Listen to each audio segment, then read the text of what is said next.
Welcome to Fusion Magazine Online. We are preparing for our second edition, which will be celebrated at the Red Room at Cafe 939. And we will be featuring Silvina Moreno, who I am introducing you to today. And we will also be featuring fiction, nonfiction, and poetry readings. Okay, Silvina, I see you're from Buenos Aires. Mm-hmm. When did you move to Boston, and what made you decide to go to Berklee? I moved here in the spring of '08, and I decided to come. Well, I've always wanted to come to Berklee since I was like 15, more or less. Mm-hmm. And I heard about it through its reputation, really. Most of the musicians I knew back home talked about it a lot. And when I told my dad I wanted to really pursue a music career, he told me, well, you know, if we do it, let's do it for real. So I want to send you to the best place we can find, and Berklee was the place. What were you doing previously to attending Berklee? I finished high school and I went to a university, the Catholic University in Argentina called UCA. It has a program of classical music, and my major was composition. Mm-hmm. And I studied there for 2 years before I got here. For voice? Not for voice, because it didn't have like a specific instrument. It was more, it was just composition, and you were forced to learn, you know, classical piano stuff and counterpoint, tonal harmony, music history, all these things that really did help for preparing to come here. Definitely. I couldn't have come when I was, when I was 18, I was just too young, I think, to make that big jump. Mm-hmm. Especially where I come from is it's a very protected environment. You know, people are very attached to my hometown, and I was kind of the crazy one who decided to leave and go to the other side of the world, really, to the U.S. But I'm happy I did. And that formation really did help, studying classical music. Although it wasn't my thing, but it did contribute to, when I got here, I felt I was, you know, I knew some stuff already. I had some theory on me, and you had that I could preparation test out a you. lot of I could test out a lot of classes, and I it was great that I did that before.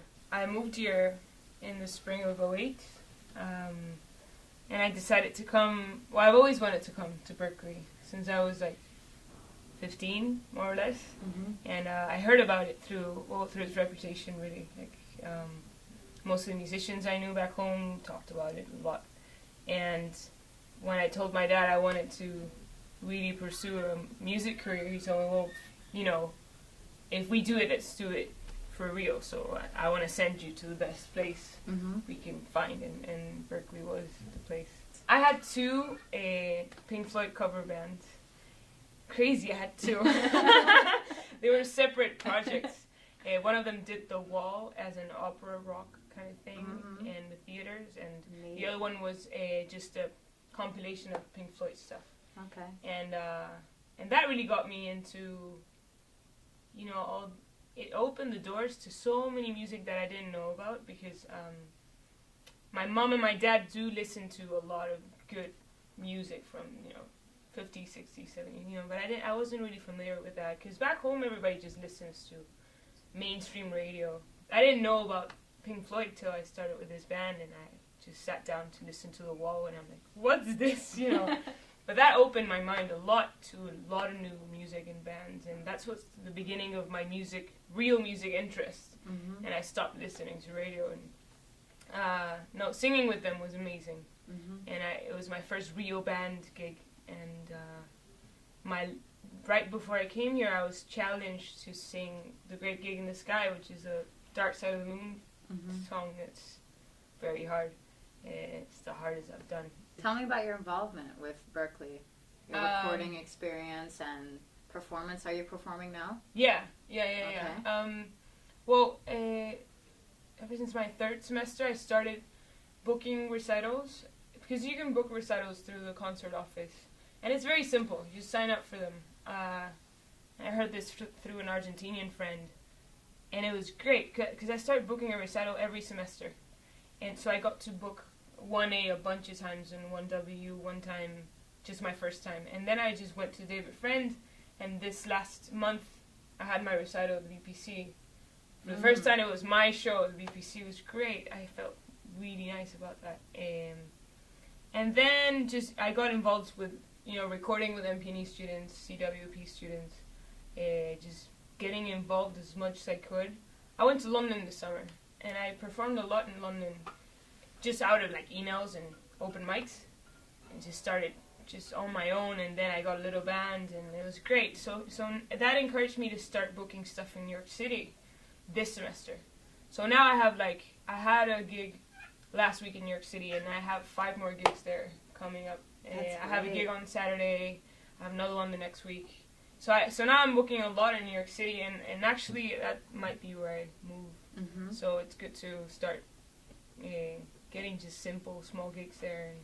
And one thing leads to the next, and Exactly. so on and so forth. Yeah.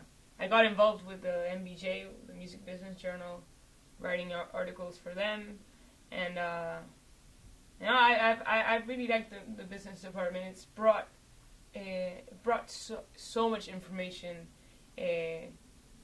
I'm grateful I chose it, because I was so ignorant about the industry, and I feel like at least I know some basics now to go out there and, as an artist who's informed.